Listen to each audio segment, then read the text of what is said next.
उसमें आपको एक एक बात हम विस्तार पूरा समझाता बताएंगे। मैं इतना ही कहूँगा कि हम लोगों को एक भय मुक्त सरकार देंगे, भ्रष्टाचार मुक्त प्रशासन देंगे और हम जिसमें बगैर भेदभाव की सरकार हो ऐसी सरकार हम देने का प्रण निर्णय लेके हम बीच में निकले। मोदी जी का, अमित शाह जी, नड्डा जी का आशीर्वाद हम आपको मोदी जी स्वागत है आपका जयपुर में। तो क्राइटेरिया तय हुए हैं क्या, किस तरह के टिकट? देखिए क्राइटेरिया सबका यही है कि सत्ता तक कैसे पहुँचें और अपने अपने जहाँ जहाँ आपकी कैपेबिलिटीज़ हैं या आपके लोग हैं या जहाँ से आप फीडबैक दे सकते हैं वो करिए। हमारी मीटिंग दिन माननीय मोदी जी ने 8 तारीख को बुलाई थी, प्रभारियों की भी और 7 या 8 सांसदों, उसके अंदर भी हमारे को हमारी रूपरेखा देगी वो मैं ओपनली डिस्क्लोज नहीं कर पाऊँगा।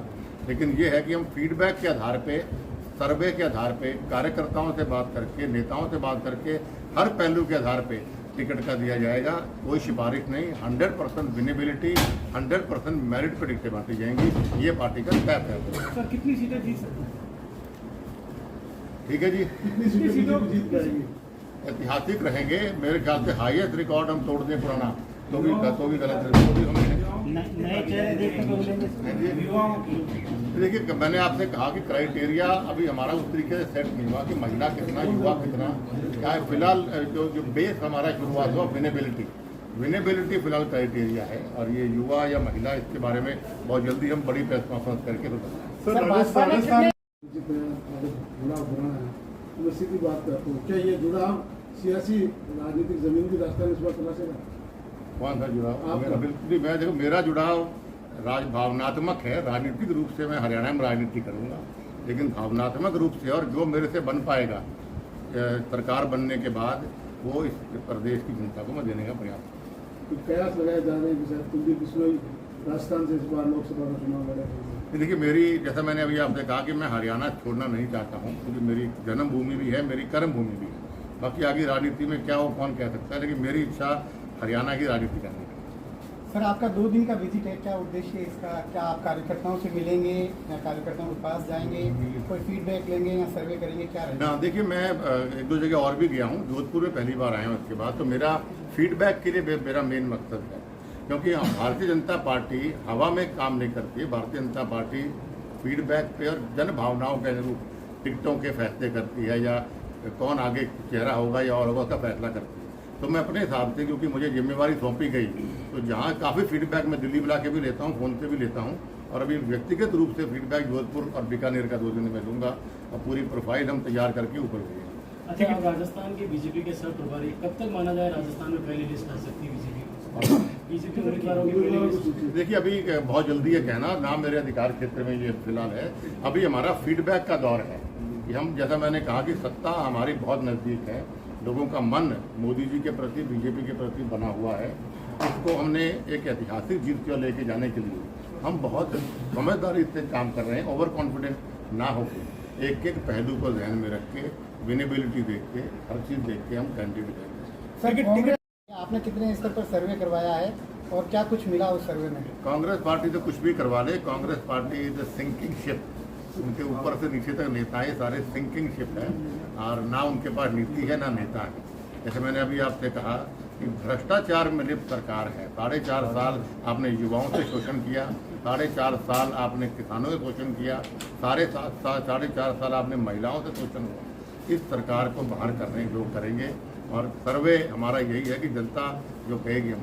अच्छा सर, जिस तरीके से अलवर में मॉब लिंचिंग हुई है जिसमें सरकारी कर्मचारी भी इन्वॉल्व हैं, इसको लेकर बीजेपी का क्या स्टैंड? देखिए, मैंने अभी आपसे ये कहा कम्युनल बहुत डिटेल में ना जाके मैंने आपको ब्रॉडली सारी बात बता दी। कम्युनल राइट्स भी बड़े हैं और अफसरों की जैसे सरकारी दफ्तर में आपको सोना मिला है, रुपए मिले हैं। मुख्यमंत्री के शिक्षक दिवस में मुख्यमंत्री के सामने ये हमारे जो शिक्षा के हमारे जो टीचर प्रोफेसर हैं वो कह रहे हैं कि पैसे दे के तबादले किए जाते हैं। इससे बड़ी शर्म की बात सरकार की नहीं हो सकती। हर तरफ भय भ्रष्टाचार का माहौल है और इसको हम दूर करके एक अच्छी स्वच्छ सरकार नूह की घटना को लेकर हरियाणा सरकार पे लगातार वार किए जा रहे हैं। आप हरियाणा से किस बारे में? नूह में जो कुछ हुआ हरियाणा सरकार निशाने पे है।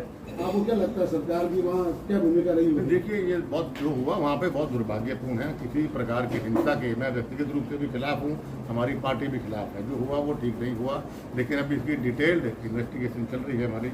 और जो भी इसमें लोग काफ़ी लोग गिरफ्तार भी सरकार ने किए और काफ़ी और भी आने वाले गिरफ्तार हो गए। और आइंदा ऐसा ना हो इसके लिए सुचारू प्रबंध हमारी सरकार ने। सर, राजस्थान में नेतृत्व को लेकर के बार बार क्या कहना चाहिए कि क्या कोई नेतृत्व किसी को चेहरा घोषित किया जाए मुख्यमंत्री? नया चेहरा भी देखने को मिल सकता है। चेहरा ये मुद्दा प्रेस का है, हमारा मुद्दा नहीं है। हमारा मुद्दा सरकार देने का है।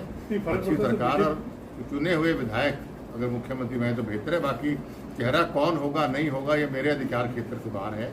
ये हमारे केंद्र नेतृत्व फैसला करेगा। बाकी मुद्दा हमारा नहीं है। ये प्रेस का मुद्दा ज्यादा है कि भाई इसको चेहरा बनाया नहीं, इसका लिस्ट में नाम नहीं आया, इसका वो नहीं आया। ये मुद्दा हमारा। Thank you. तमाम साथियों की ओर से आप सबका आभार व्यक्त करता हूँ। और आपके लिए नया हूँ, सबके लिए, पर राजनीति के लिए नया नहीं हूँ, राजस्थान के लिए नया नहीं हूँ। और जैसा कि राजनीति की मैंने बात कही तो मैं 6 चुनाव जीत चुका हूँ, 2 लोकसभा 4 विधानसभा। और राजस्थान के लिए नया इसलिए नहीं हूँ कि मेरे पिताजी भी 2 बार यहाँ से प्रभारी रहे, तो उनके साथ ही मुझे काम करने का मौका मिला। और उसके अलावा भी पिछले काफ़ी सालों से लगातार मेरा आना जाना राजस्थान में रहता है, तो राजस्थान मेरे लिए नया नहीं है। आज की पत्रकार वार्ता का मकसद हमारा ये था कि लोगों की भावनाओं के अनुरूप कुछ बातें मेरे जहन में थी, वो मैं बातें आपसे शेयर करना चाहता हूँ। हम हरियाणा में होते हैं या दिल्ली में होते हैं, कहीं भी रहते हैं, तो राजस्थान की जब चर्चा होती है तो उसके बारे में कोई बहुत अच्छे विचार आउटसाइड राजस्थान इनसाइड राजस्थान अच्छे नहीं आते। जैसा मैंने कहा, मेरा जुड़ाव राजस्थान से अखिल भारतीय बिश्नोई महासभा का संरक्षक होने के नाते भी रहा है। मेरी भावनात्मक लगाव राजस्थान के साथ मेरा है।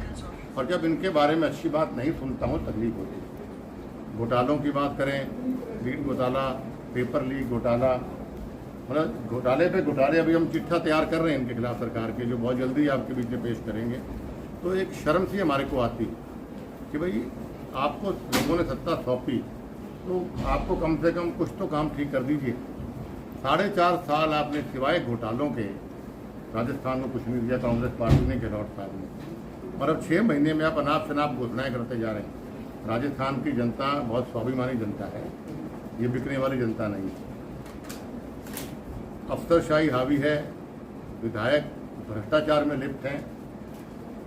इतना भ्रष्टाचार करते, इतना दबाव कई अफसरों, हमारे विष्णु दत्त भी बनाया बिश्नोई पे, जिसको इसकी हत्या भी की गई। मैंने जब विरोध किया, हमारे समाज ने विरोध किया, तो सीबीआई इंक्वायरी की।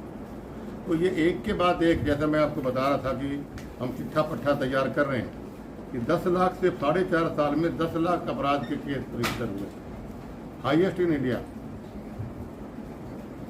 Crime rate against women highest in India. कभी सुना था राजस्थान में महिलाओं के साथ ऐसे गैंग रेप हो रहे हैं, रेप हो रहे हैं?